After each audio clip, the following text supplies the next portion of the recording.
Hello students, केम छो? हूँ मयूर लिंबाचिया आप सौનું हार्दिक स्वागत करूँ છું।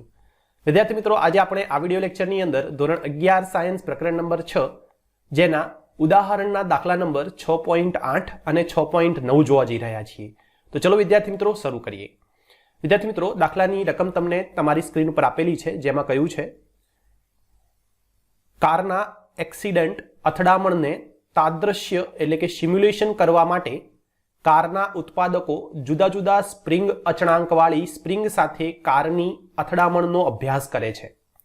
એક એવું તાદ્રશ્ય વિચારો કે જેમાં 18 કિલોમીટર પર અવરની ઝડપથી લીસા રસ્તા પર ગતિ કરતી 1000 કિલોમીટર દળની કાર સમશીતિજ રીતે લગાડેલ 6.25 ગુણ્યા 10³ ન્યૂટન પર મીટર સ્પ્રિંગ અચળાંક વાળી સ્પ્રિંગ સાથે અથડાય છે। સ્પ્રિંગનું મહત્તમ સંકોચન કેટલું થશે? તો વિદ્યાર્થી મિત્રો, તમને સૌથી પહેલા જે માહિતી આપી છે એ લખી લઈએ। તો તમને અહીંયા જે કાર છે એ કારની ઝડપ આપેલી છે v = 18 કિલોમીટર પર અવર। હવે SI એકમ મીટર પર સેકન્ડ છે, તો આપણે શામાં રૂપાંતરણ કરવું પડે? મીટર પર સેકન્ડમાં। તો સૌથી પહેલા તો આપણે 18 કિલોમીટર પર અવરનું SI યુનિટ પ્રમાણે मीटर पर सेकंड में रूपांतरण कर दीए। तो केवी रीते थाय? 18 गुण्या 1000 भाग्या 3600। तो विद्यार्थी मित्रों, तमने आ मळशे 18 दू 36 અને 5 दू 10, तो 5 मीटर पर सेकंड। हवे तमने आपेलू छे कारनु दळ 1000 kg, तो आने आपणे लखी शकीए 10³ kg। ओके, चलो पछी शुं कहे छे? स्प्रिंग अचळांक। तमने स्प्रिंग अचळांक आपेलो छे के। स्प्रिंग अचळांकने आपणे के वडे दर्शावता हता ज्यारे आपणे थियरीनी चर्चा करेली हती त्यारे। तो स्प्रिंग अचळांक जो के तरीके लखूं तो के आपेलो छे 6.25 गुण्या 10³ न्यूटन पर मीटर। हवे तमने रकममां एवुं कहे छे के एक कार ए v जेटला वेगथी एक स्प्रिंग तरफ गति करे छे अने स्प्रिंग ने અથડાશે। तो तमे आकृतिमां जोई शको छो के ज्यारे कार स्प्रिंग ने અથડાई नथी एटले के અથડામણ पहला, तो आ आकृति पहली जे आकृति छे उपरनी आकृति विद्यार्थी मित्रों, एमां कार हजी स्प्रिंग ने અથડાई नथी। અથડામણ पहलानी जो आपणे वात करीए तो आ स्प्रिंगनुं जे संकोचन छे x, आपणे एने क्या तो संकोचीए क्या तो एने खेचीए, त्यारे आ x जे छे ए क्या तो xm थशे क्या तो -xm थशे। आपणे थियरीमां जोयेलुं के एक स्प्रिंग ज्यारे पोतानी मूळ स्थितिमां होय त्यारे x = 0 लखता, ज्यारे एने हुं संकोचतो त्यारे विद्यार्थी मित्रों अहींयाथी एनुं जे स्थानांतर आपणे -xm लखता। एवी रीते ज्यारे एने खेंचतो त्यारे अहींयाथी एनुं जे स्थानांतर छे एने आपणे +xm लखता, महत्तम स्थानांतर। तो विद्यार्थी मित्रों, अहींया ज्यारे कार અથડાઈ નથી, અથડામણ પહેલા जो स्प्रिंगनुं जे स्थानांतर छे x ए पोतानी मूळ स्थितिमां हशे, एटले कोई प्रकारनुं स्थानांतर थयेलुं नहीं होय, तो x = 0। हवे कार नीचे तमे जुओ, कार अहींया અથડાય छे। हवे आ અથડામણ थाय छे, तो ज्यारे कार v जेटला वेगथी અથડાशे त्यारे आ कारनुं आना सापेक्षमां आपणे जोवा जईए तो आटलुं संकोचन थाय। जो आने हुं xm संकोचन कहूं, बराबर। तो विद्यार्थी मित्रों, ज्यारे कार टकराशे त्यारे स्प्रिंग संकोचाय छे। हवे आपणे અથડામણ પહેલાની વાત કરીએ तो ज्यारे स्प्रिंग पोतानी मूळ स्थितिमां हशे विद्यार्थी मित्रों, त्यारे आपणे थियरीमां जोयेलुं हतुं के ते स्प्रिंग साथे संकळायेली स्थिति ऊर्जा एनुं सूत्र आपणी पासे विद्यार्थी मित्रों छे। जो अहींया स्थिति ऊर्जानुं सूत्र लखुं छुं। स्प्रिंग ज्यारे मूळ स्थितिमां एटले खेंचायेली पण नथी अने संकोचायेली पण नथी, एटले के x = 0 नी स्थिति, त्यारे स्प्रिंग साथे સંકળાયેલી સ્થિતિ ઉર્જા જો u બરાબર લખીએ તો કેટલી થશે 1/2 kx² જેટલી થાય। હવે તમે જુઓ અહીંયા સ્પ્રિંગ સંકોચાઈ પણ નથી કે ખેંચાઈ પણ નથી, તો x કેવો છે 0, તો એનો મતલબ કે સ્થિતિ ઉર્જા શું થઈ જાય, સ્થિતિ ઉર્જા 0 થાય। તો અહીંયા વિદ્યાર્થી મિત્રો જ્યારે કાર્ડ અથડાઈ નથી, આ અથડામણ પહેલાની સ્થિતિ છે, તો કાર જ્યારે અથડાઈ નથી ત્યારે x બરાબર 0 થયો, કારણ કે એ સંકોચાયેલી નથી કે ખેંચાયેલી નથી, તો આ સ્પ્રિંગ સાથે સંકળાયેલી સ્થિતિ ઉર્જા કેવી હશે 0 હશે। હવે જ્યારે કાર v જેટલા વેગથી ગતિ કરીને સ્પ્રિંગને અથડાય છે ત્યારે એમાં xm જેટલું સ્થાનાંતર થાય છે। તો કાર ગતિ કરીને આવતી હોય તો કાર પાસે શું હશે, કાર પાસે પોતાની ગતિ ઉર્જા હશે। ગતિ ઉર્જાને કેવી રીતે લખી શકીએ 1/2 mv² અનુસાર। તો આ કારની ગતિ ઉર્જા છે વિદ્યાર્થી મિત્રો, એ ગતિ ઉર્જાનું સ્પ્રિંગની સ્થિતિ ઉર્જામાં રૂપાંતરણ થશે, બરાબર। કારની ગતિ ઉર્જાનું સ્થિતિ ઉર્જામાં રૂપાંતર થશે। જુઓ આ સ્પ્રિંગ છે અને આ કાર છે। હવે કાર v જેટલા વેગથી આવતી હોય તો આ કાર પાસે ગતિ ઉર્જા હશે, તો જ્યારે આ કાર સ્પ્રિંગને ટકરાય અને સ્પ્રિંગ આ રીતે સંકોચાય તો કારની ગતિ ઉર્જાનું સ્પ્રિંગની સ્થિતિ ઉર્જામાં રૂપાંતરણ થાય। તો આને આપણે શું લખી શકીએ, તો આ વખતે વિદ્યાર્થી મિત્રો તમે જુઓ આ પરિસ્થિતિમાં જો xm જેટલું સંકોચન થતું હોય તો એની સાથે સંકળાયેલી સ્થિતિ ઉર્જા u બરાબર 1/2 kxm² લખી શકાય। અને આ કોના જેટલી હશે, તો આ વિદ્યાર્થી મિત્રો કારની ગતિ ઉર્જા જેટલી હશે। તો લખી શકાય અહીંયા, તો જુઓ અહીંયા લખું છું હું કે જ્યારે કાર સ્પ્રિંગને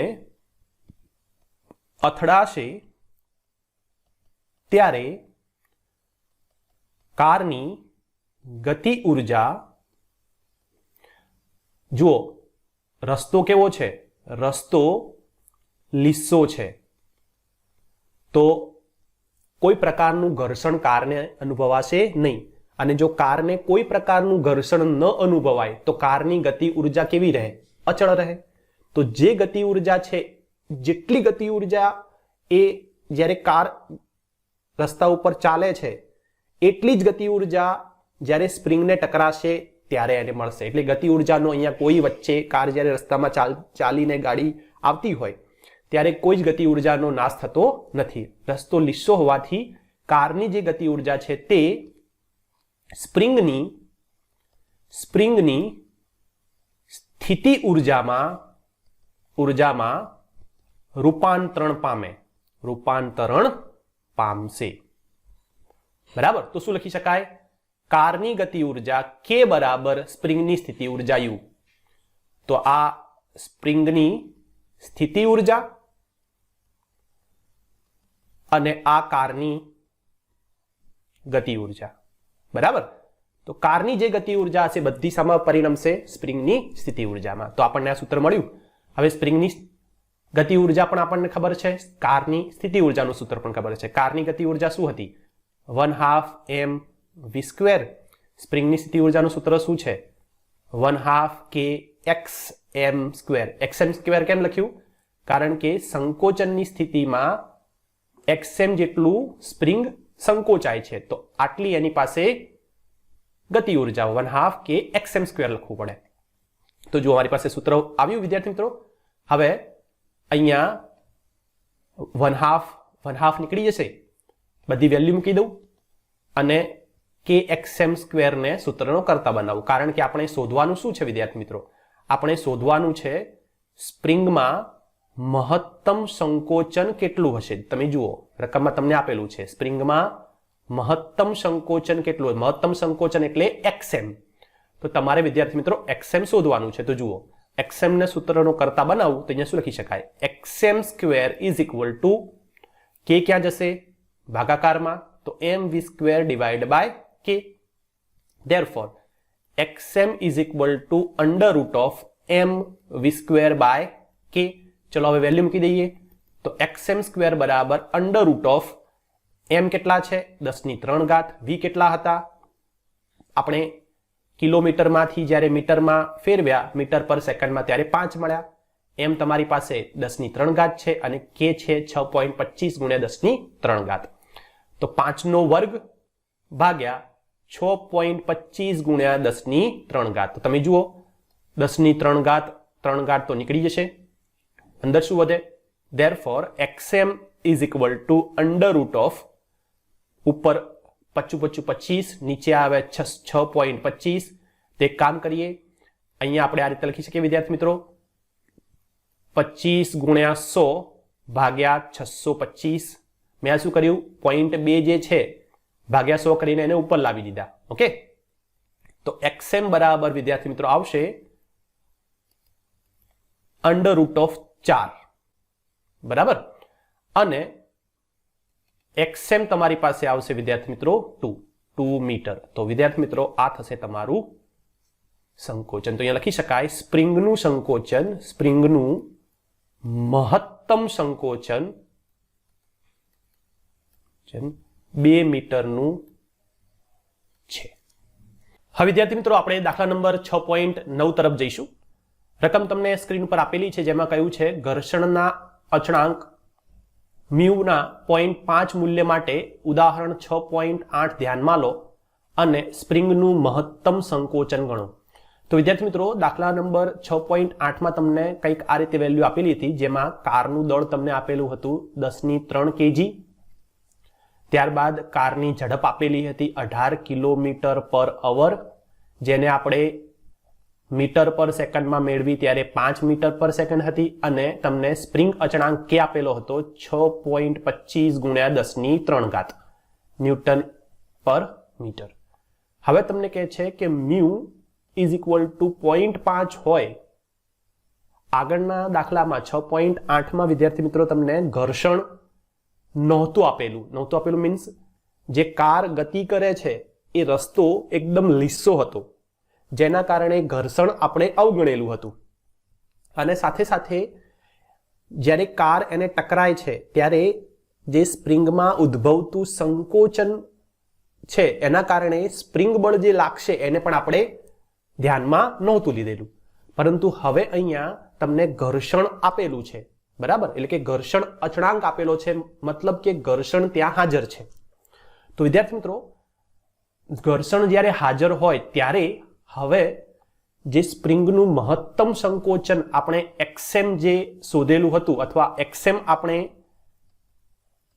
આગળના કેસમાં શોધેલું હતું હવે બદલાઈ જશે અને આપણે નવું xm શોધવું પડશે ઓકે તો જુઓ કાર જ્યારે v જેટલા વેગથી ગતિ કરીને આવે અને સ્પ્રિંગને અથડાય ત્યારે સ્પ્રિંગનું ધારો કે અહીંયાથી અહીંયા જેટલું સંકોચન થયું બરાબર આ ઓલરેડી સંકોચન પામેલી સ્પ્રિંગ છે તો જો xm જેટલું સંકોચન પામેલું હોય તો વિદ્યાર્થી મિત્રો આપણે જાણીએ છીએ કે સ્પ્રિંગ જ્યારે સંકોચન પામે અને ગાડી એને જ્યારે દબાવતી હોય ત્યારે અમુક પરિસ્થિતિમાં મહત્તમ સંકોચન વખતે સ્પ્રિંગ અને ગાડી બંને કેવી થઈ જશે સ્થિર થઈ જશે અને સ્પ્રિંગ અને ગાડી બંને સ્થિર થઈ જાય એ વખતની કન્ડિશન આપણે ધ્યાનમાં લઈએ તો તમે જુઓ આ જે ગાડીનું દળ છે એના કારણે નીચે તરફ વજન બળ mg લાગે અને ઉપર તરફ લંબ પ્રતિક્રિયા બળ n લાગશે સાથે સાથે જો xm આ દિશામાં હોય બરાબર -xm આ રીતે આપણે લઈએ તો વિદ્યાર્થી મિત્રો સ્પ્રિંગ બળ હંમેશા ક્યાં હોય સ્પ્રિંગ બળ kxm જેટલું પોઝિટિવમાં લાગે અને સાથે સાથે તમને કહે છે કે ઘર્ષણ હાજર છે તો કારની ગતિ આ તરફની હોય વિદ્યાર્થી મિત્રો તો ઘર્ષણ પણ ગતિની વિરુદ્ધ દિશામાં લાગે એટલે કે અહીંયા વિદ્યાર્થી મિત્રો કારના ટાયર વચ્ચે જે ઘર્ષણ છે એ ઘર્ષણ પણ ગતિની વિરુદ્ધ દિશામાં fs જેટલું લાગે હવે fs શું છે તો fs છે μs * n બરાબર આને જો આપણે સ્થિત ઘર્ષણ બળ માનીએ તો μs * n ગતિક ઘર્ષણ બળ માનીએ તો fk = μk થશે પરંતુ અહીંયા ગાડી સ્થિર છે તો એ અનુસંધાને જો હું અત્યારે સ્થિત ઘર્ષણ બળ તરીકે લખું તો μs * n આવશે હવે n શું છે n આપણને ખબર છે mg તો એનો મતલબ કે શું લખી શકાય μ ઇન્ટુ mg। તો વિદ્યાર્થી મિત્રો આ તમારું ઘર્ષણ બળ છે જે તમને આ દિશામાં લાગે છે અને આ દિશામાં જે લાગે છે એ છે તમારું સ્પ્રિંગ બળ। તો વિદ્યાર્થી મિત્રો તમે જોઈ શકો છો કે સ્પ્રિંગ બળ અને ઘર્ષણ બળ બંને એક જ દિશામાં લાગે છે। ઓકે, તો હવે મારે જો મહત્તમ સ્થાનાંતર પ્રાપ્ત કરવું હોય, xm મારે શોધવું હોય વિદ્યાર્થી મિત્રો, તો અહીંયા હું કાર્ય ઉર્જા પ્રમેયનો ઉપયોગ કરી શકું। તો જુઓ, આપણે લખી શકીએ કાર્ય ઉર્જા પ્રમેય અનુસાર, કાર્ય ઉર્જા પ્રમેય શું કહે છે કે તંત્રની ગતિ ઉર્જામાં થતો ફેરફાર તેના ઉપર કરેલા કાર્ય જેટલો હોય છે, અથવા પદાર્થ ઉપર કરેલું કાર્ય તેના ગતિ ઉર્જાના ફેરફાર જેટલું હોય છે। તો વિદ્યાર્થી મિત્રો આ જે તંત્ર છે કાર અને સ્પ્રિંગનું તંત્ર, એના ગતિ ઉર્જામાં થતો ફેરફાર આપણે ડેલ્ટા કે પહેલા શોધવો પડે અને પછી આ જે તંત્ર છે એની ઉપર થતા કાર્ય આપણે શોધવું પડે। તો આપણે અહીંયા ગતિ ઉર્જા જે કાર્ય ઉર્જા પ્રમેય છે એમાં વેલ્યુ મૂકી શકીએ। તો સૌથી પહેલા તો હું તંત્રના ગતિ ઉર્જામાં થતો ફેરફાર શોધું। તો જુઓ, લખી શકીએ અહીંયા કે તંત્ર એટલે શું? સ્પ્રિંગ અને કારનું તંત્ર। તંત્રના ગતિ ઉર્જામાં થતો ફેરફાર આપણે કેવી રીતે લખીએ છીએ? ડેલ્ટા કે બરાબર અંતિમ ગતિ ઉર્જા માઇનસ પ્રારંભિક ગતિ ઉર્જા। તો અંતિમ ગતિ ઉર્જા કેટલી હોય? તો ગાડી જ્યારે સ્પ્રિંગને ટકરાય છે અને સ્પ્રિંગ સંકોચન પામે છે તો ગાડી એને મહત્તમ સંકોચન જ્યારે સ્પ્રિંગ પામશે ત્યારે ગાડી અને સ્પ્રિંગ ત્યાં સ્થિર થઈ જશે, બરાબર છે? તો એ જો સ્થિર થાય તો અંતિમ ગતિ ઉર્જા શું થશે? 0। તો અંતિમ ગતિ ઉર્જા વિદ્યાર્થી મિત્રો 0। જ્યારે પ્રારંભિક ગતિ ઉર્જા કેટલી હોય? તો ગાડી v જેટલા વેગથી ગતિ કરે છે તો શું લખી શકીએ? 1/2 mv²। તો તમારી ગતિ ઉર્જાનું સૂત્ર શું થશે? ગતિ ઉર્જાના ફેરફારનું સૂત્ર શું થશે વિદ્યાર્થી મિત્રો? ડેલ્ટા કે બરાબર -1/2 mv²। આને સમીકરણ નંબર 1 આપો। તો જુઓ, કાર્ય ઉર્જા પ્રમેયમાં આપણે ડેલ્ટા કે શોધી લીધો। હવે આપણે શું શોધવાનું છે? આ તંત્ર ઉપર જે બળો લાગે છે એ બળો દ્વારા થતું કાર્ય શોધવાનું છે। તો વિદ્યાર્થી મિત્રો કયા કયા બળો લાગે છે? જુઓ, આ લંબ બળ અને mg તો એકબીજાને શું કરે છે? કેન્સલ આઉટ કરે છે, એટલે એને આપણે ધ્યાનમાં નથી લેવાના। આપણું એક બીજું બળ છે ઘર્ષણ બળ। તો ઘર્ષણ બળ પણ આ દિશામાં લાગે છે જે પોઝિટિવ છે, અને બીજું બળ લાગે છે સ્પ્રિંગ બળ, એ પણ કેવું છે? પોઝિટિવ, આ દિશામાં। તો વિદ્યાર્થી મિત્રો હવે આપણે આ બંને એટલે કે ઘર્ષણ બળ અને સ્પ્રિંગ બળ વડે થતું કાર્ય શોધી લઈએ। તો આપણે કેવી રીતે લખી શકાય? જુઓ, અહીંયા લખીશ કે ઘર્ષણ બળ અને સ્પ્રિંગ બળ દ્વારા તંત્ર પર થતું કાર્ય W હોય તો આ જે બંને કાર્યો છે એ બંને કાર્યનો શું થશે? સરવાળો થશે। તો જુઓ, કુલ કાર્ય W બરાબર સ્પ્રિંગ બળ વડે થતું કાર્ય WS લખું છું અને ઘર્ષણ બળ વડે થતું કાર્ય WF કેમ? તો work by friction, work by spring force. Okay, તો હવે આ WS અને WF મારે શોધવું પડે। તો આપણે કાર્યનું સૂત્ર ખબર છે, કાર્ય W બરાબર ફોર્સ ઇન્ટુ ડિસ્પ્લેસમેન્ટ, એટલે કે બળ ગુણ્યા સ્થાનાંતર। તમે જુઓ, મેં તમને કિસ્સો કહેલો હતો, જ્યારે કોઈ પદાર્થ ઉપર બળ લાગે અને બળની દિશામાં જ જો સ્થાનાંતર થાય તો આ કિસ્સામાં W = FD cos θ અનુસાર બળ અને સ્થાનાંતર વચ્ચેનો થીટા કેટલો છે? થીટા વિદ્યાર્થી મિત્રો 0 છે, તો cos 0 આવશે એટલે કે 1। તો W = FD કેવું આવ્યું? પોઝિટિવ આવ્યું। અને જ્યારે કોઈ પદાર્થ ઉપર બળ લાગતું હોય અને બળની વિરુદ્ધ દિશામાં જો સ્થાનાંતર થતું હોય તો આ કિસ્સામાં W શું આવશે? FD cos થીટાની જગ્યાએ અહીંયા થીટા શું આવે તો થીટા આવશે 180, તો અહીંયા આવશે 180, તો W બરાબર -FD થાય. એનો મતલબ કે કાર્ય કેવું થશે વિદ્યાર્થી મિત્રો? કાર્ય ઋણ થશે. તો અહીંયા તમે જુઓ, તમે અહીંયા ચેક કરો, જુઓ તમારું સ્પ્રિંગ બળ દ્વારા થતું કાર્ય સ્પ્રિંગ બળ આમ લાગે છે અને સ્થાનાંતર ક્યાં થાય છે? સ્થાનાંતર આ દિશામાં થાય છે. તો અહીંયા કાર્ય કેવું થશે? સ્પ્રિંગ બળ વડે કાર્ય, સ્પ્રિંગ બળ વડે થતું કાર્ય ઋણ થશે. જુઓ સ્પ્રિંગ બળ તમારું આમ લાગે છે પ્લસ KXM, પરંતુ સ્પ્રિંગનું જે મહત્તમ સ્થાનાંતર આમ થાય છે, તો આ સ્પ્રિંગ બળ વડે થતું કાર્ય કેવું આવશે? ઋણ. તેવી જ રીતે વિદ્યાર્થી મિત્રો અહીંયા પણ જુઓ, ઘર્ષણ બળ આ દિશામાં લાગે છે, ઘર્ષણ બળ તમારું આ દિશામાં લાગે છે, જે આપણે μmg લખ્યું, બરાબર, પરંતુ સ્થાનાંતર ક્યાં થાય છે? XM. તો આ તમારું WF કહીએ અને WS કહીએ તો WF પણ કેવું આવશે? ઋણ આવશે. મતલબ કે સ્પ્રિંગ બળ અને ઘર્ષણ બળ વડે થતું કાર્ય ઋણ થાય છે. તો અહીંયા શું લખાય? આવી રીતે લખી શકાશે. જુઓ કે W, કુલ કાર્ય W બરાબર તમારું આ કાર્ય કેવું આવશે? ઋણ. અને કેટલું થાય? તો સ્પ્રિંગ બળ વડે થતું કાર્ય આપણને ખબર છે 1/2 KXM² જેટલું, માઇનસ આ પણ કેવું થશે? ઋણ થશે. તો શું લખી શકાશે? મ્યુ ઇન્ટુ mg, આ તમારું બળ, અને ગુણ્યા સ્થાનાંતર. જુઓ આ તમારું બળ છે, સ્થાનાંતર કેટલું થાય છે? સ્થાનાંતર XM જેટલું, તો XM.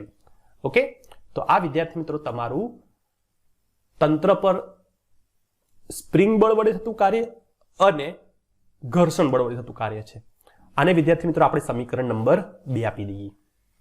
તો જુઓ આપણી પાસે સમીકરણ સ્પ્રિંગ જે કાર્ય ઉર્જા પ્રમેય છે, WK delta K is equal two W, ગતિ ઉર્જામાં ફેરફાર બરાબર કાર્ય. તો આ સમીકરણની અંદર કાર્ય ઉર્જા પ્રમેયમાં આપણે સમીકરણ 1 અને 2 માંથી શું કરી શકીએ? વેલ્યુ મૂકી શકીએ.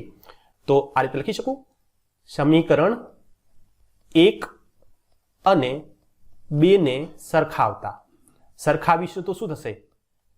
ડેલ્ટા K બરાબર W થશે.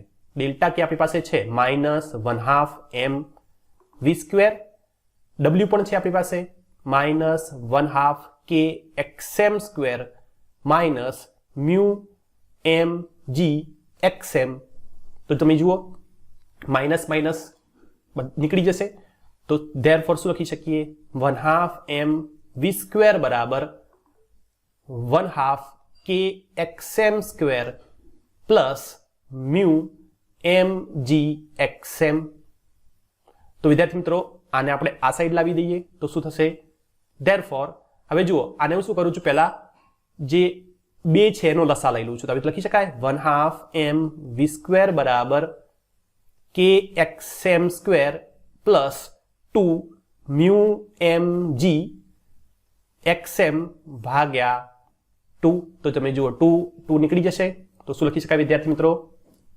ધેરફોર mv² બરાબર KXM² plus 2 mu mg XM. આને આપણે ડાબી સાઈડ લઈ દઈએ તો શું લખી શકાય?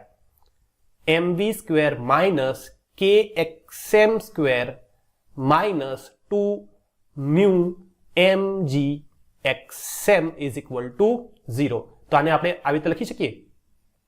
Therefore KXM² minus KXM² plus mv² minus 2, sorry આને આવી રીતે લખું છું વિદ્યાર્થી મિત્રો, minus 2 mu mg XM plus mv² is equal two 0. હવે જો આ માઇનસ ને કાઢી અને પેલી સાઈડ લઈ જઈએ તો શું લખી શકાય? KXM² plus 2 mu mg XM minus mv² બરાબર 0. તો હવે વિદ્યાર્થી મિત્રો આપણે આ સમીકરણની અંદર બધી વેલ્યુ મૂકી દઈએ તો કઈ આવી રીતે લખી શકાય. જુઓ ધેરફોર K તમને આપેલો છે 6.25 ગુણ્યા 10⁻³ XM² એઝ ઇટ ઇઝ રાખીએ છીએ 2, મ્યુ તમને આપેલા છે 0.5, m તમને આપેલા છે 10⁻³ g તમને આપેલો છે, હવે અહીંયા તમારે g લેવાનો છે 9.8 ની જગ્યાએ 10, ઓકે, એટલું યાદ રાખજો, ઇન્ટુ xm માઇનસ આ તમારું દળ થશે 10⁻³ વેગ તમને આપેલો છે 5, તો 5 નો વર્ગ બરાબર 0. તો તમે જુઓ 10⁻³ બધામાં કોમન નીકળે છે, તો જુઓ 10⁻³ 10⁻³ નીકળી જશે. ઓકે, હવે શું લખી શકાશે?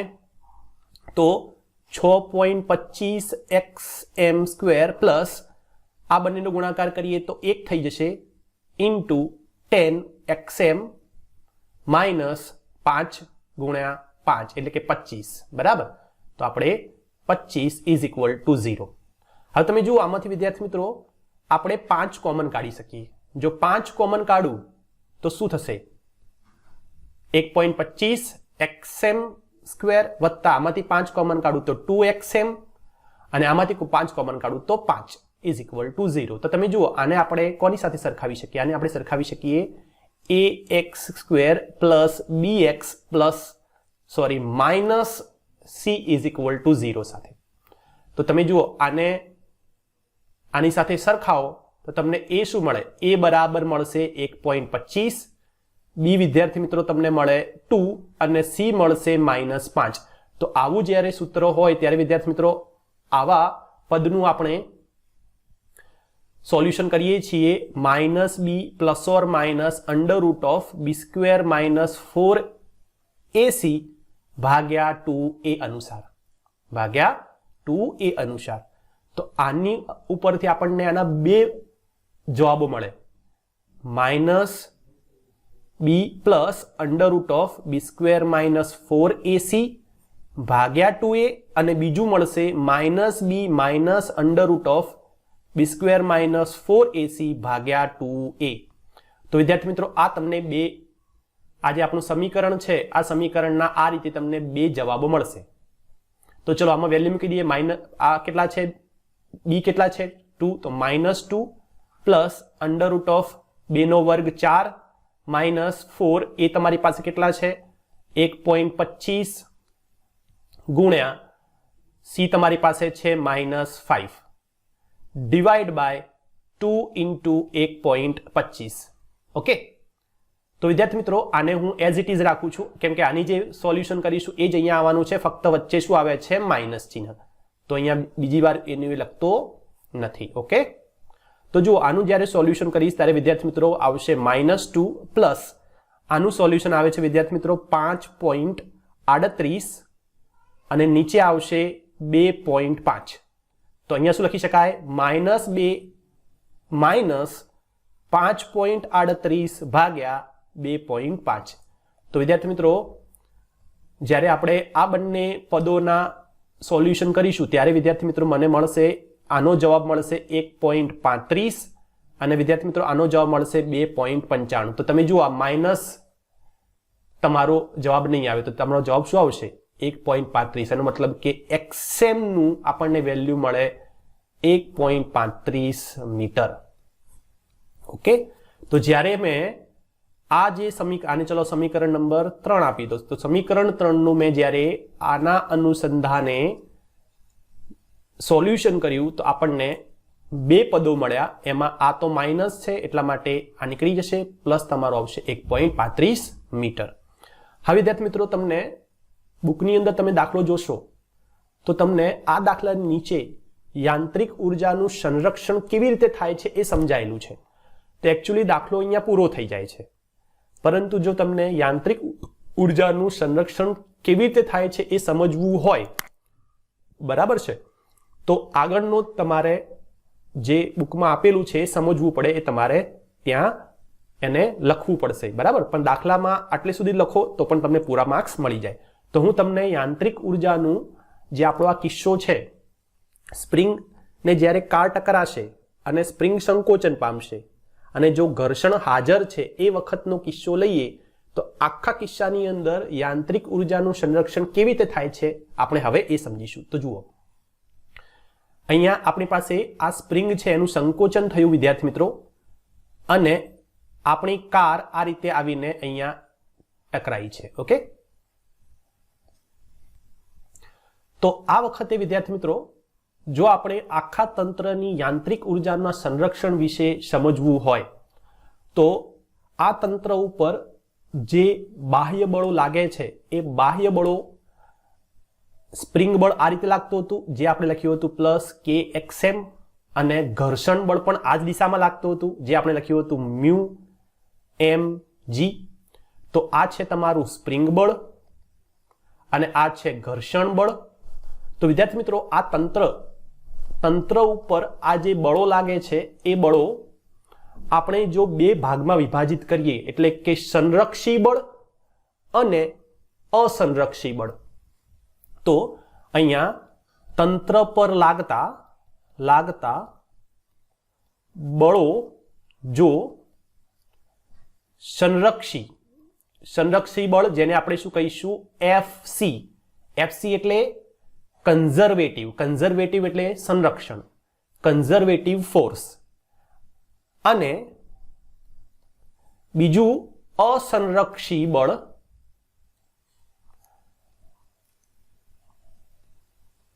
જેને આપણે એફએનસી કહીશું. એનસી એટલે નોન કન્ઝર્વેટિવ ફોર્સ. તો અસંરક્ષી બળ તરીકે લેતા સંરક્ષી બળ, હવે સંરક્ષી બળ એટલે કેવા બળો?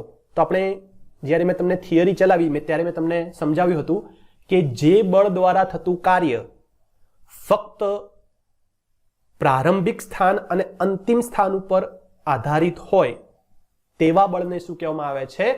સંરક્ષી બળ. જ્યારે વિદ્યાર્થી મિત્રો જે બળ દ્વારા થતું કાર્ય માર્ગ ઉપર આધારિત હોય તે બળને આપણે અસંરક્ષી બળ કે નોન કન્ઝર્વેટિવ ફોર્સ કહીએ છીએ. તો વિદ્યાર્થી મિત્રો આ કેસની અંદર આપણે સંરક્ષી બળ અને અસંરક્ષી બળની અંદર જો બળોને વિભાજિત કરીએ તો એ કિસ્સાની અંદર કાર્ય ઉર્જા પ્રમેય અનુસાર, હવે અહીંયા લખું છું વિદ્યાર્થી મિત્રો, કાર્ય ઉર્જા પ્રમેય અનુસાર ગતિ ઉર્જાનો ફેરફાર કોના જેટલો હોય? તંત્ર ઉપર થયેલા કાર્ય જેટલો. હવે આ જે કાર્ય થાય છે વિદ્યાર્થી મિત્રો, આ કાર્ય W એ સંરક્ષી બળ અને અસંરક્ષી બળ દ્વારા આ તંત્ર ઉપર થાય છે.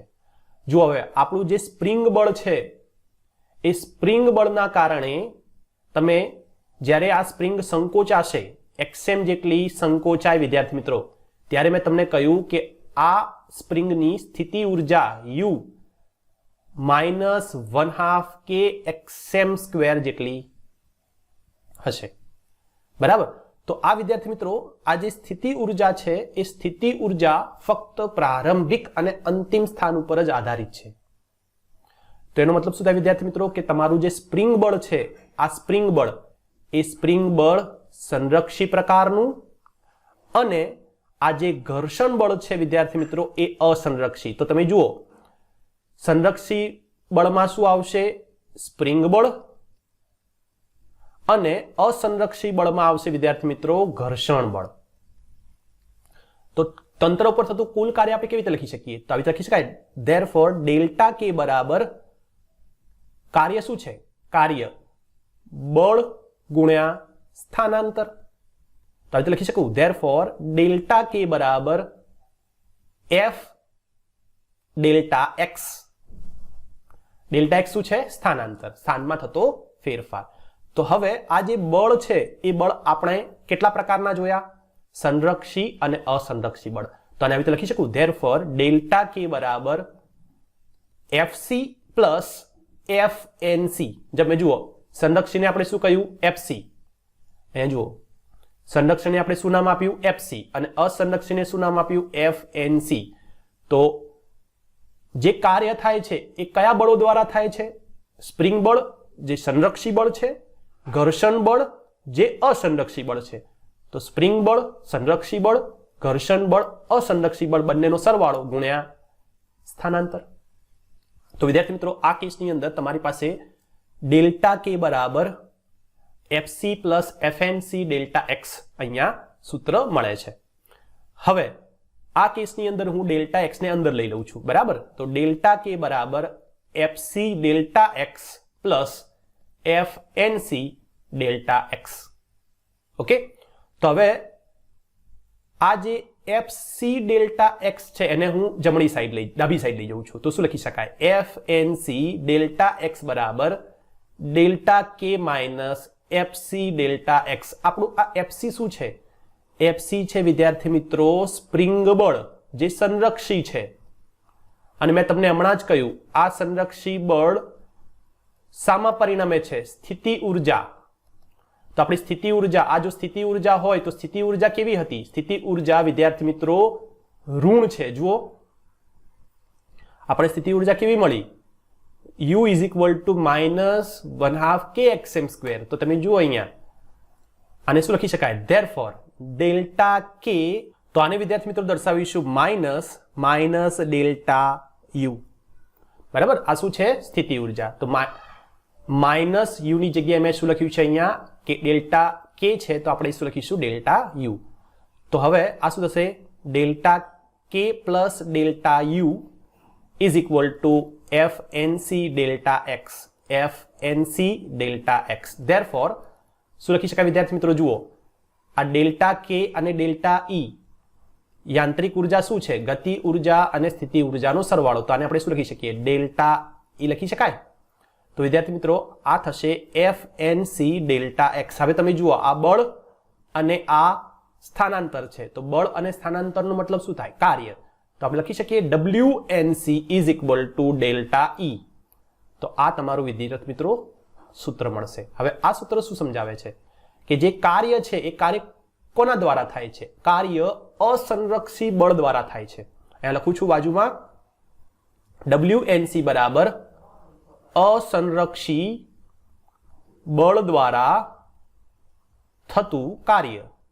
અને જો અસંરક્ષી બળ દ્વારા થતું કાર્ય હોય તો આ જે કાર્ય છે એ કાર્ય પદાર્થના માર્ગ પર આધારિત હોય. પદાર્થના માર્ગ ઉપર આધારિત હોય. તો વિદ્યાર્થી મિત્રો જે કાર ગતિ કરીને સ્પ્રિંગ સામે આવી અને સ્પ્રિંગને સંકોચે છે, તો જ્યારે સ્પ્રિંગને સંકોચશે વિદ્યાર્થી મિત્રો ત્યારે ઘર્ષણને કારણે આ જે કાર્ય થાય છે વિદ્યાર્થી મિત્રો એ અસંરક્ષી બળ દ્વારા થતું કાર્ય હોવાથી એ જે માર્ગ છે કાર્યનો માર્ગ એ કાર્યના માર્ગ ઉપર આધારિત રહેશે. અને એ કોના જેટલું હશે? તે તંત્રની ગતિ ઉર્જાના યાંત્રિક ઉર્જાના ફેરફાર જેટલું. તો આશા રાખું છું વિદ્યાર્થી મિત્રો કે તમને આ વિડીયો સમજાયો હશે. જો વિડીયો સમજાયો હોય, મારી ટીચિંગ મેથડ પસંદ આવતી હોય તો પ્લીઝ ચેનલને સબસ્ક્રાઇબ કરો, નોટિફિકેશન બેલ આઇકોન પણ દબાવો અને તમારા ફ્રેન્ડ સાથે એને શેર પણ કરો. હવે આપણે મળીશું નેક્સ્ટ વિડીયો લેક્ચરમાં. ત્યાં સુધી બધા વિદ્યાર્થી મિત્રોને થેન્ક્સ ફોર વોચિંગ. બાય.